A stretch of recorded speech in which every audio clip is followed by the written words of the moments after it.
కీర్తన భాగవతము అష్టమ స్కందము గజేంద్ర మోక్షము 9వ పద్యం తెలుసుకుందాం. పేటియొకటియొరు ప్రియకును మాటికి మాటికి నినాగ మద జల గంధం బేటికని తన్ను బొందెడి బోటికి నందిచ్చు నిండు కోటు ధనమున్. తేటియొకటియొరు ప్రియకును మాటికి మాటికి నినాగ మద జల గంధం బేటికని తన్ను పొందెడి బోటికి నందిచ్చు నిండు బోటు ధనమున్.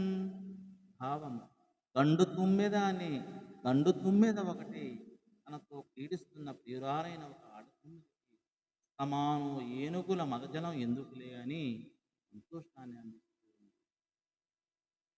రహస్యార్థం: మనస్సు సమాధి స్థితిలో ఉన్న ఆనందమును మరి జగదాకార వృత్తులను వదిలి